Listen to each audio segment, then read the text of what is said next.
Morning, y'all. So I'm here doing the normal thing. I'm flying today.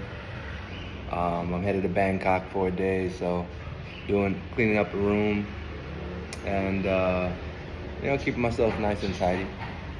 So I went to the laundry. I'm at the laundry, and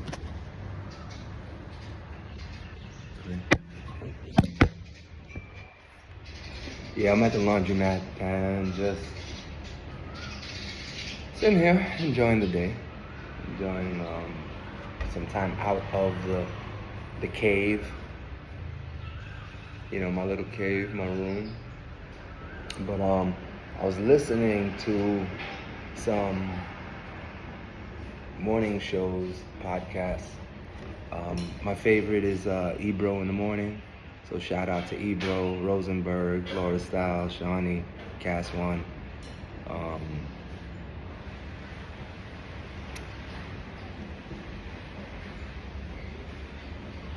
the whole crew over there. 'Cause I forget some of the names. Bascom, I think, is the name. The dude with all the kids. But anyhow, rolling on. They were talking about. What I'm talking about is the Stephen A. LeBron confrontation and the conversations that go on. And people keep coming back with the same things.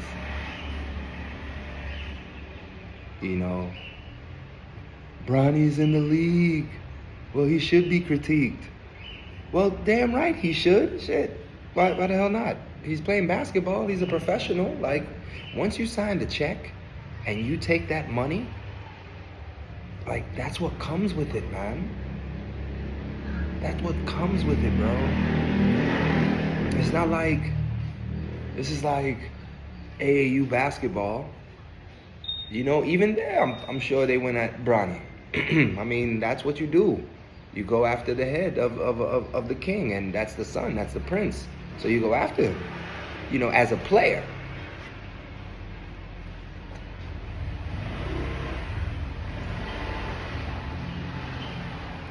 As a player.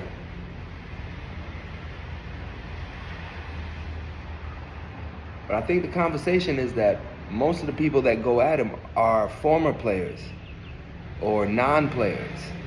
And let's be for real, folks.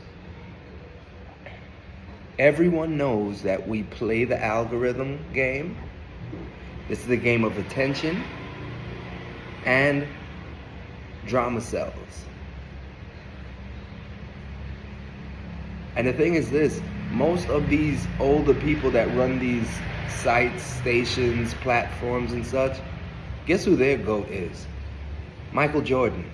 So inherently, Mike has relationships with a lot of these people because Mike made a lot of their careers for them being able to report on him. And look, at the end of the day, let's not forget that I want to be like Mike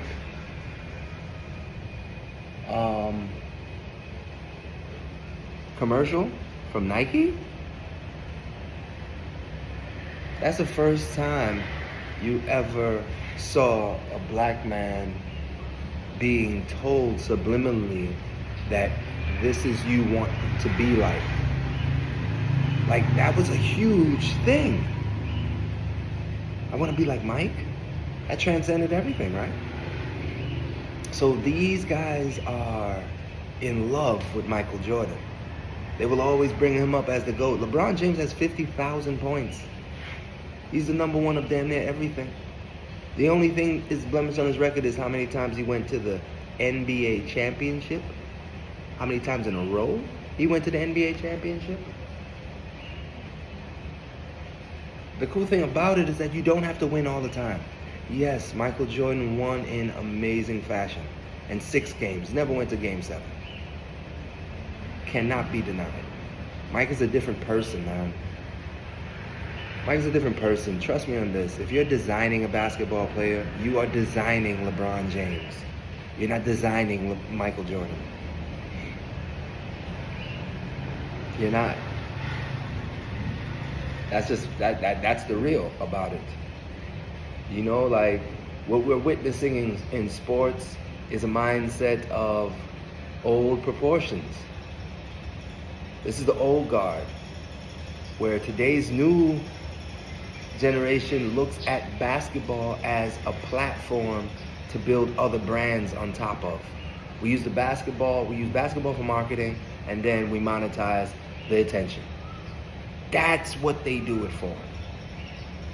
You get what I'm saying? So you got people that don't understand that. Stephen A just got $100 million from ESPN, right? So if he got $100 million from ESPN, what do you think they're making off of him? What do you think? Right? So Stephen A is probably giving up a good portion of what his overall value is because he doesn't have the infrastructure to capture it. Again, old mindset. You're not building, like he just started a podcast, but he does it just like he's really on radio. You don't see any other difference of him. It's just another version of people that are hypnotized by his voice. Because if we're really going to talk about it, these guys that report on basketball and Bronny James, they're only reporting on him because the back of his jersey says James Jr. And nepotism? Give me a break. Okay, nepotism.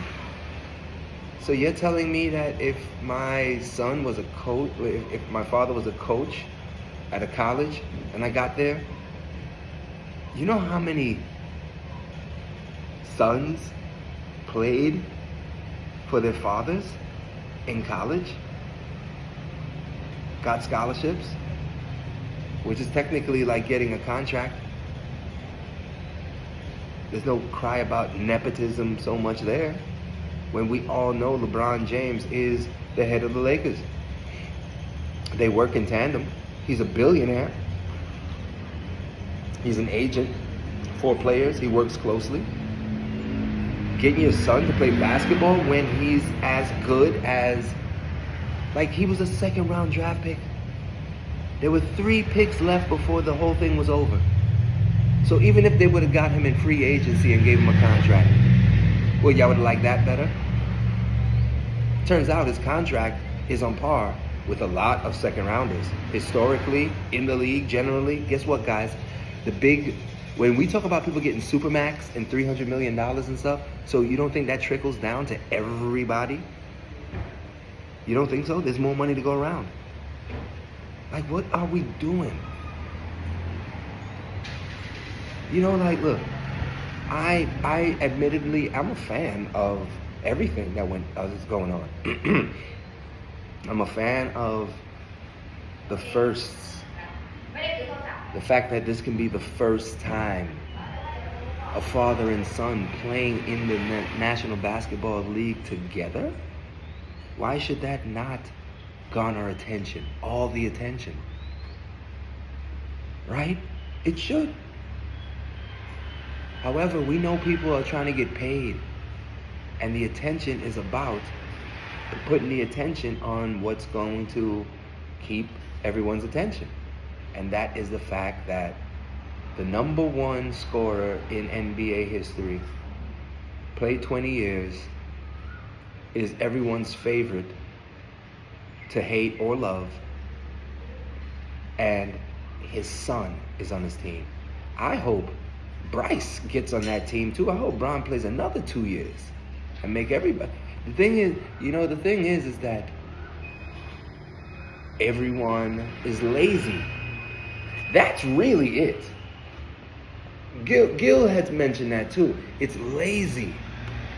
When you got teams like the Oklahoma City Thunder, bro, Shai Gilgeous-Alexander fired his agent for self-representation right before he gets his Supermax. How is that not seismic and switches the game up? And how is everyone not talking about that? Do you understand what that does for basketball? Now people have permission to do the same. That's really the story that should be really having traction when you think about it. Not a 55th pick, and then now y'all go at him so hard and want to use some bullshit ass excuse that, oh, he's playing, so he's fair game. Y'all know that's bullshit. Y'all know. You get what I'm saying? It's not like, you know the saying that, yeah, it may be the rules, but it's not the spirit of the rules or the spirit of the game. That's what we got here. Yeah, he plays basketball. Yes, he is open to as much critique as anyone. However, why is that critique valuable? When Austin Rivers, I don't remember anybody critiquing Austin Rivers like that. And Doc Rivers was a coach and GM.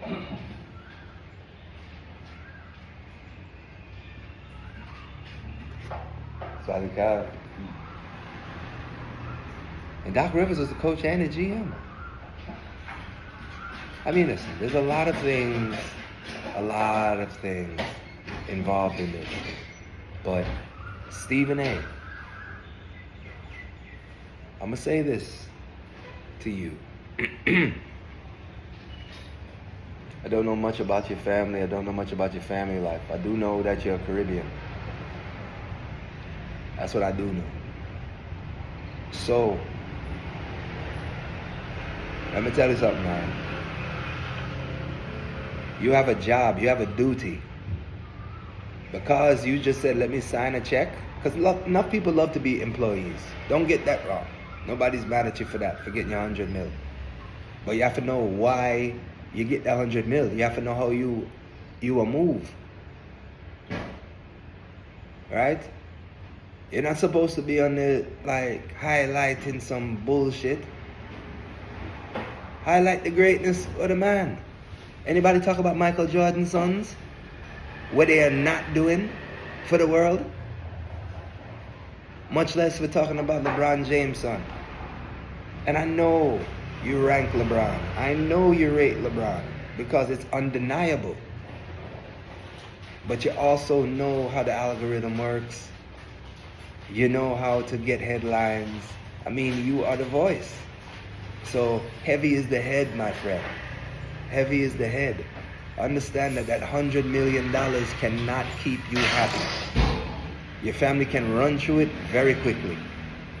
I don't care how many people you've been around, and I hope you have a couple of trust and people that you really trust. Because $100 million changes things, brother. You see, Irv Gotti dead the other day with $300 million. 300 million that he made making music and pushing culture.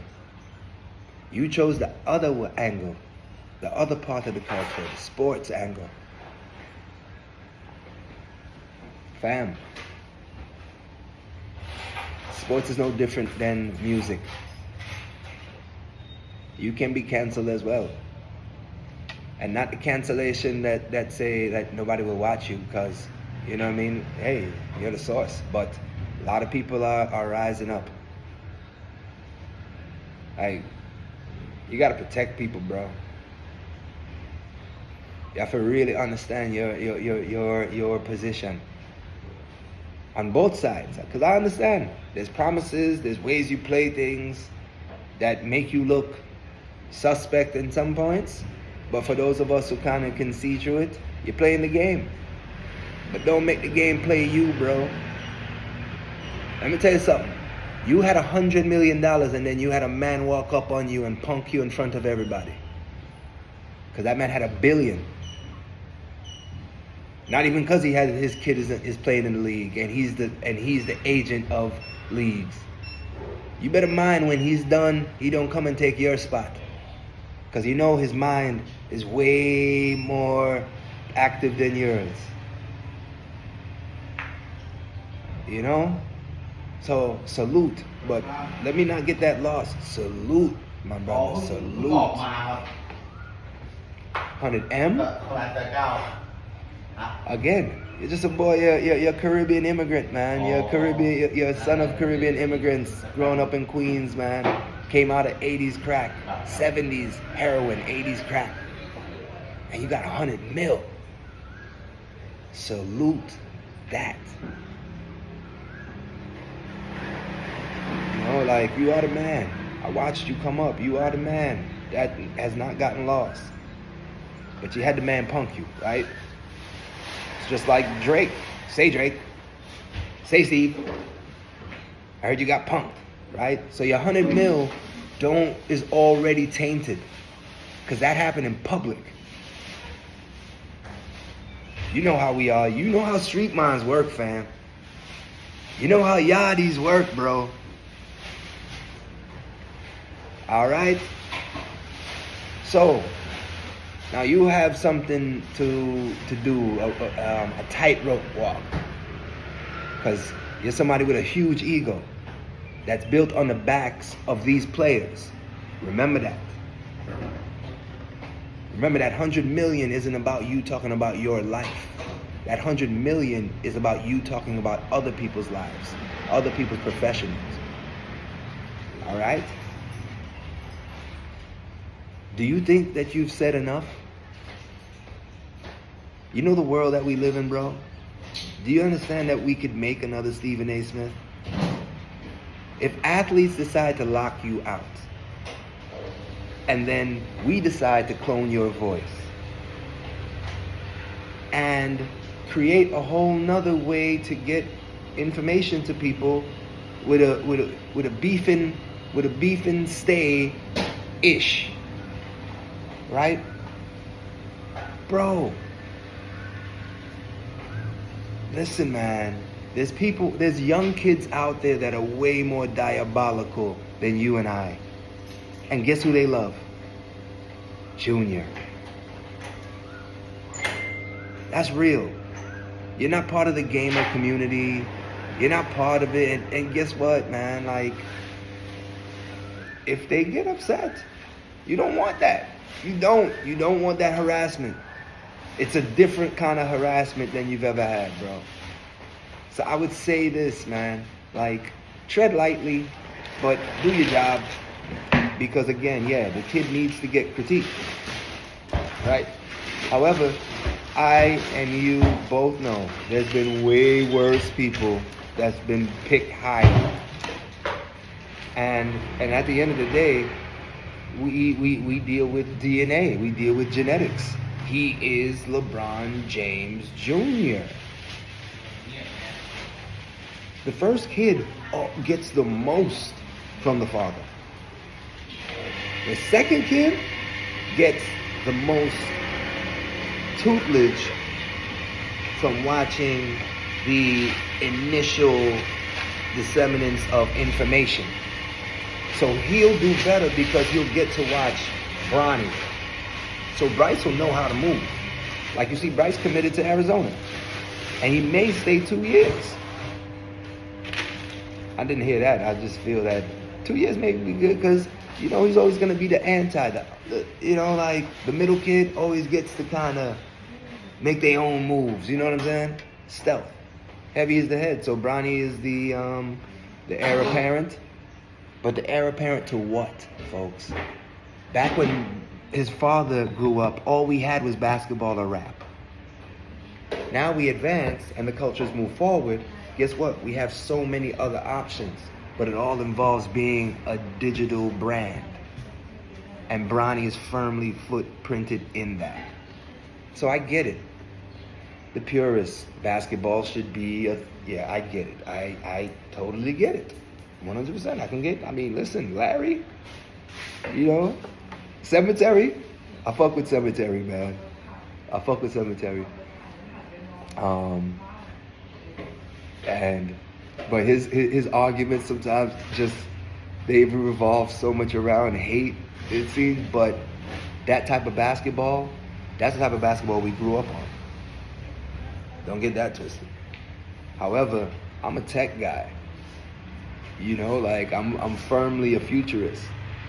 So when I hear old mindsets I acknowledge it because I grew up in it, but I realize that it's just that an old, antiquated mindset where I feel that there's room for a new league. There's room for a new league because it's the fact that, America loves arguments, America loves debates, America loves to debate things that they can't prove. That way it keeps the argument going.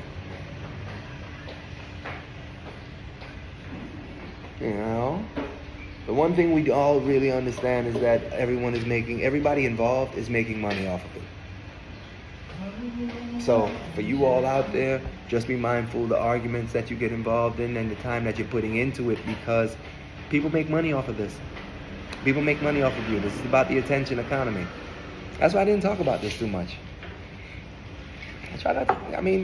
There's so much stuff to talk about, and there's so many things, but I tell you this, the story that they're missing is the simple fact that the MVP candidate, multiple year MVP candidate on the youngest team in the NBA, has opted to fire his agent to represent himself to sign his max contract. That to me is one of the most dynamic, paramount things, because normally the agents are the ones who are guiding these people, and they guide them to, whether do bad, good, bad, or the other. And if we're talking about real sovereignty, and we're talking about real Web3, which is what sovereignty is, how do we disrupt professional sports? Which is what I love. Because these athletes, they really just get milked. And you know what I'm saying? And that's what I'm trying to say. Like, they get milked so much that you have these pundits feeling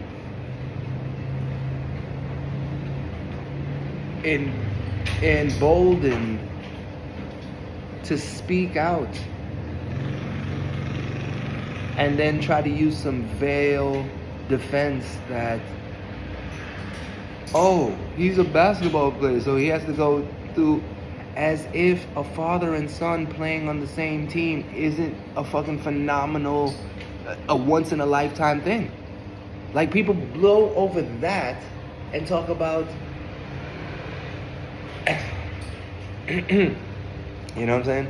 So there's so many stories that could go down in the league. Like, I stole this from Gilbert Arenas, but they brought up how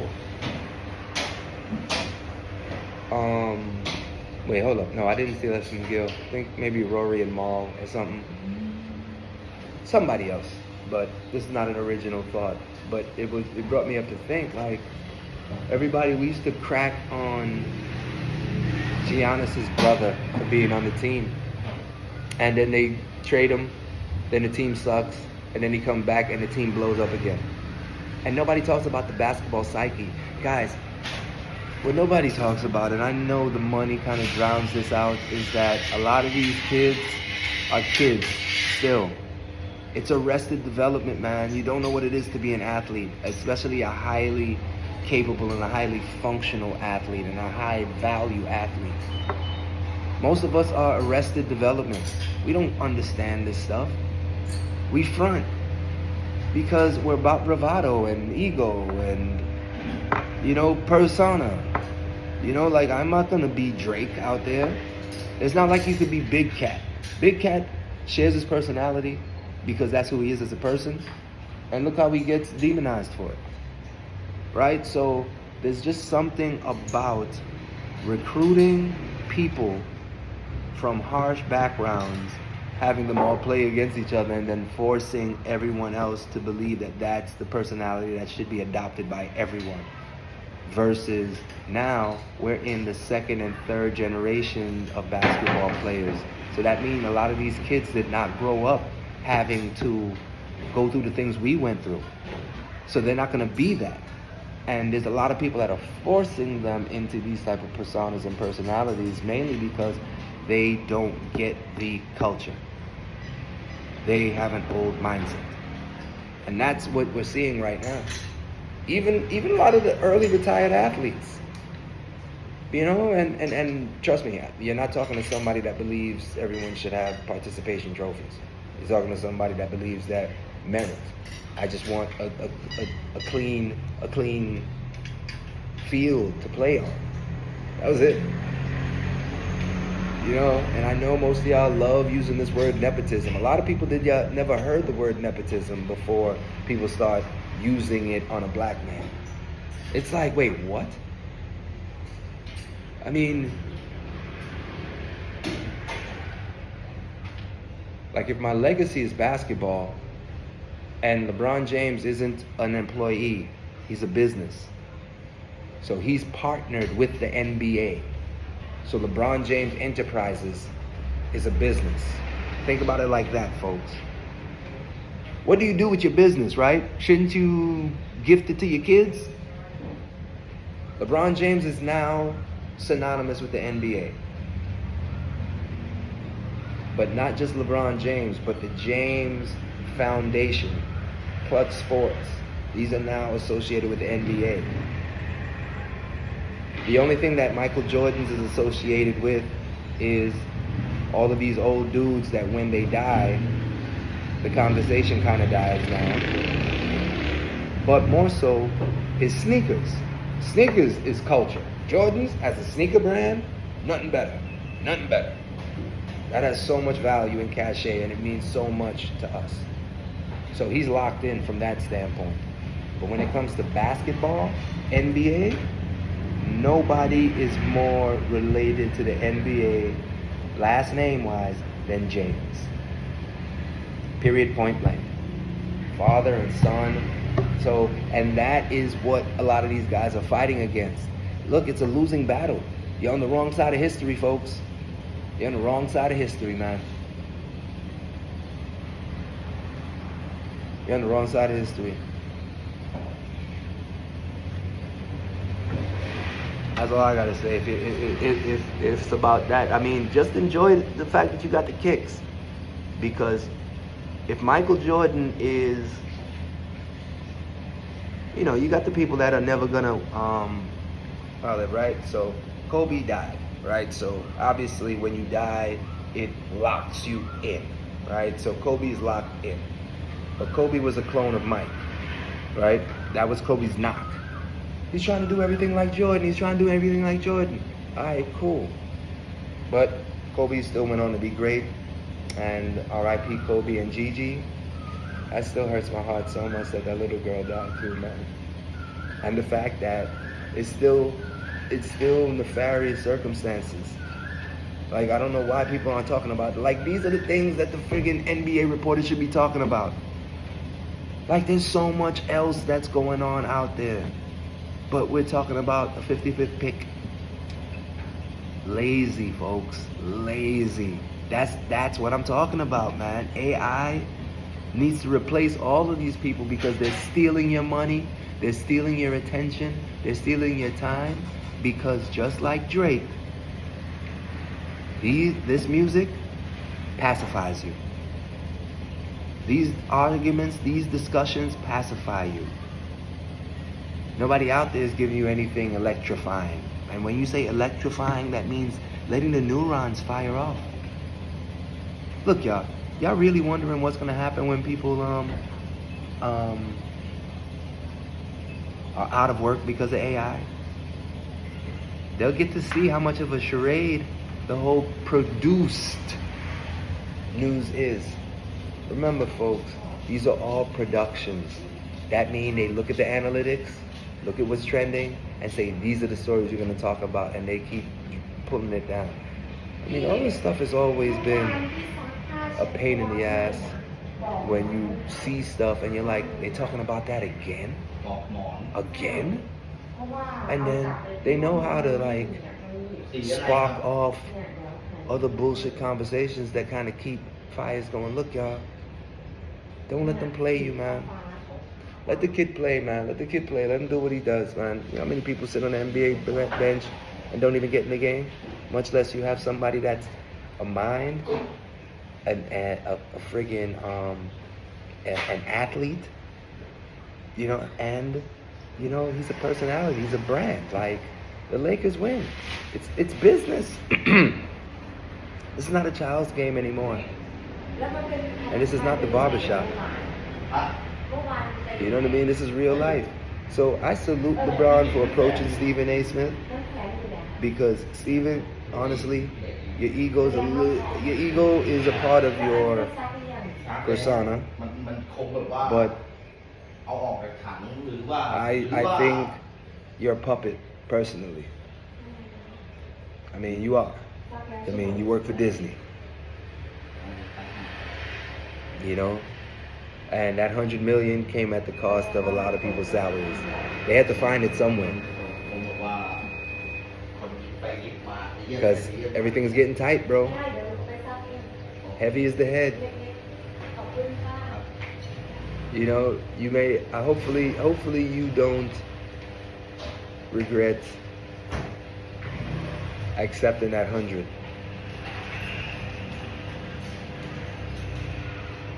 And I don't know how you accepted it. Shit, I didn't accepted it in Bitcoin personally. Me personally. And that's another thing. If y'all taking the money in like cash and stuff like that, I'm like, yo, y'all stupid. Stupid. Pay me in crypto. Pay me in a store of gold. Y'all out there talking dollars and cents. Stupid.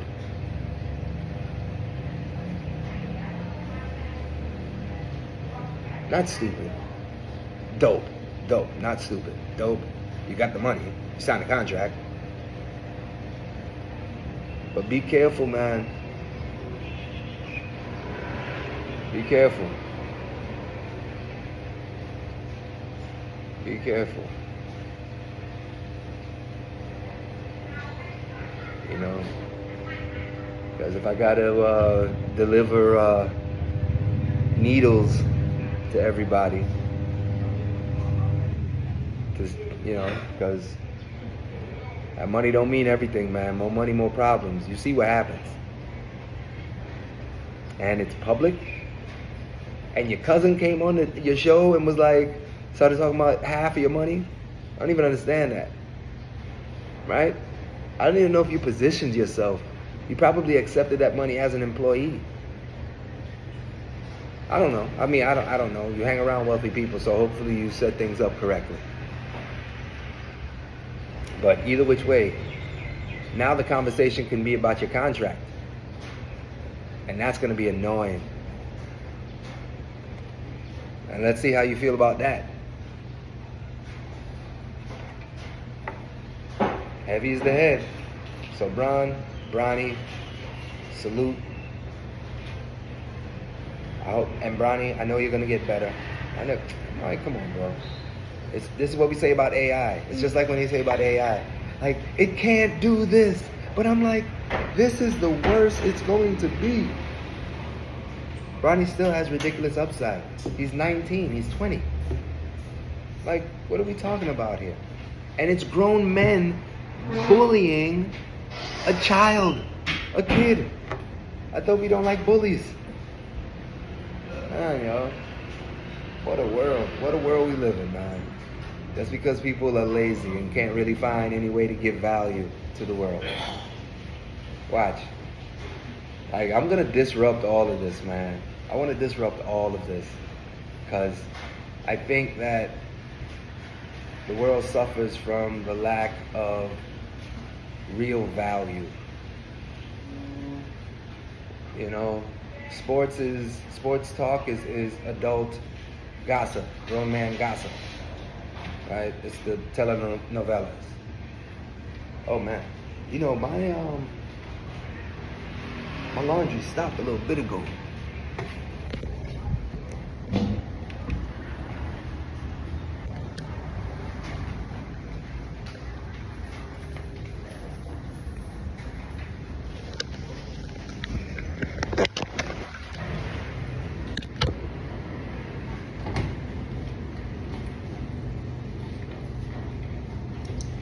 Don't judge me. I wash all the stuff together. Because I mostly wear t-shirts and shorts. And yeah, every once in a while, things turn colors, but whatever. I like paint. Dipset.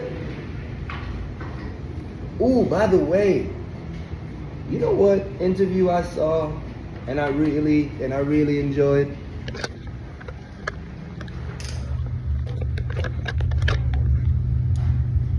The Jim Jones interview on Joe Budden on JBP. Like, I really like Jomo. You know, like, you know, I can't say like me and him hung out heavy. You know, handful of times. But in the Bronx. And maybe, I mean, Jomo really came into Dipset, you know, when I was out of the city already. I had left the city already. And then like the Dipset movement happened because, you know, BBO, Children of the Corn, and, you know, that stuff, I was there during around that. So Dipset started, what I would say probably, what would that be, like 97, 8, something like that? Maybe even 99, but closer to like 2000. And I was already at school. But nah, just listening to him, you know, how could you not be proud of him? You know, just all the struggles and all the fuck ups and all just being a wild boy to be, you know, who he is right now. So, shout out to Jim. Shout out to Killer. And look, Jim, on the real, Killer ain't do nothing wrong.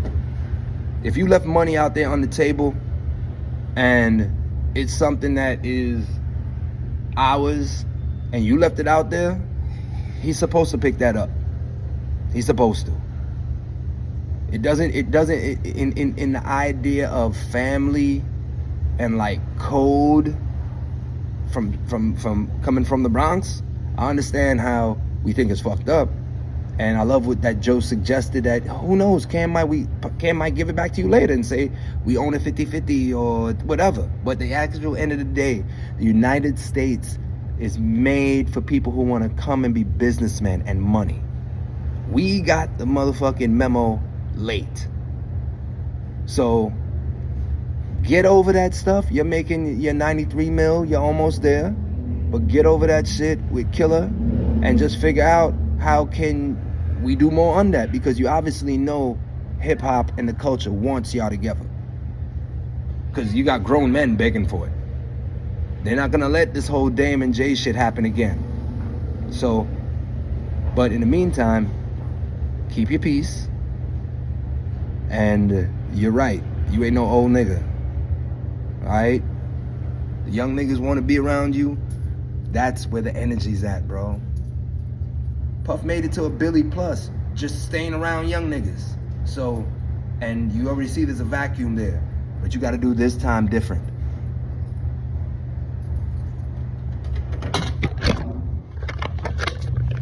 You gotta do this time different. And I like the angle that you're taking about the Bloods being a fraternity. It makes sense. It's the same fucking shit. How many Q dogs, you know, ran around robbing motherfuckers, claiming I'm a Q? Come on, man. You remember what that was? Remember what that was like?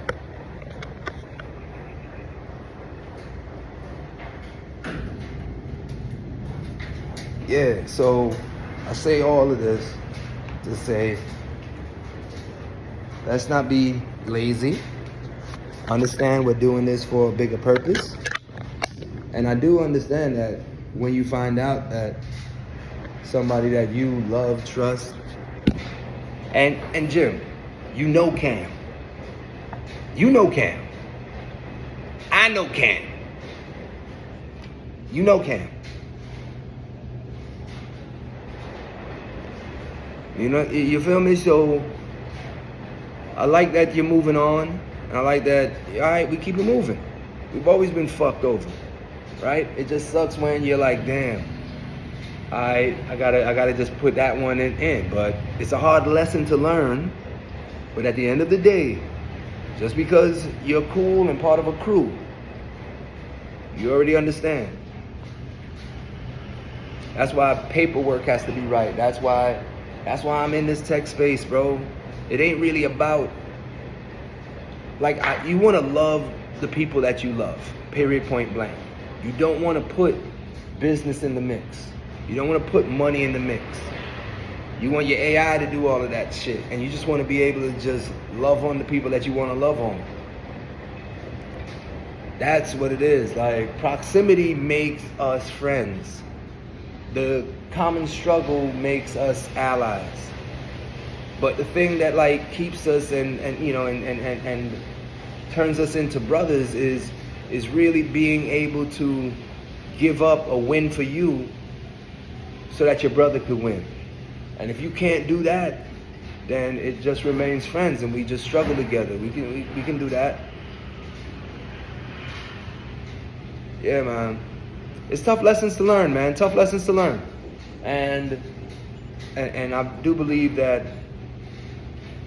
there's more to learn. And I don't think that it's the end of Dipset.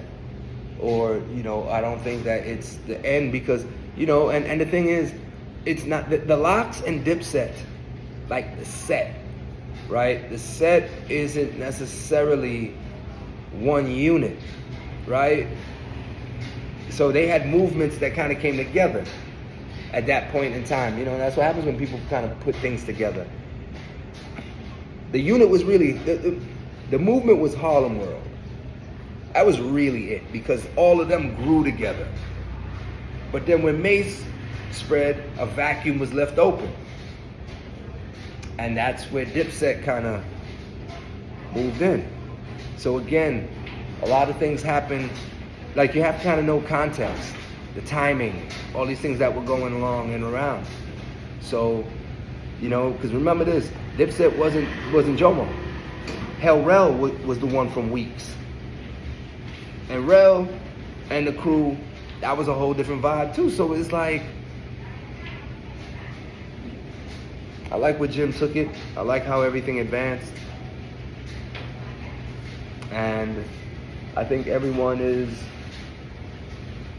well within their rights to want forgiveness, but I don't feel that Flip is the one that's going to broker the treaty. But I feel that we're going to have this conversation again in when is the Dipset anniversary? You know what I mean? Like, they all going to come around when it's time to make some money, which is sad, but that's where they're going to show up. But in the meantime, keep making good music, keep tapping into the youth, keep staying relevant. Both of y'all. I mean, they both tapped into the youth different ways. Like I said, sports, entertainment, that's always been it. And they staying in that lane and still relevant, man. And that just goes to show you the time that we come from. And the dopeness of those two men, those two black men. Don't get caught up in all of the bullshit, man. Just think of all the goodness that they've done. And learn from it. Because the young kids out there, they still not learning the right things. Even though Jim is talking about tech and y'all seen what he done, but that's a hustler's mentality. Like, he's one of the real gems. I ain't going front. Salute, Capo.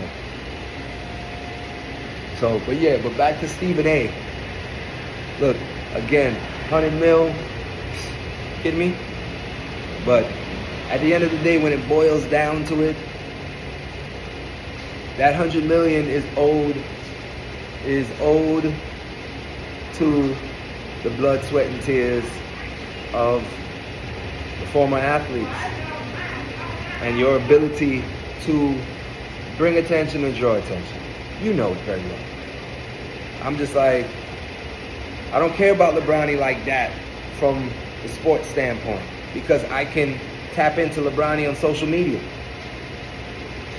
Right? People know, we know. But the thing is this, we're not looking for Bronny to be LeBron.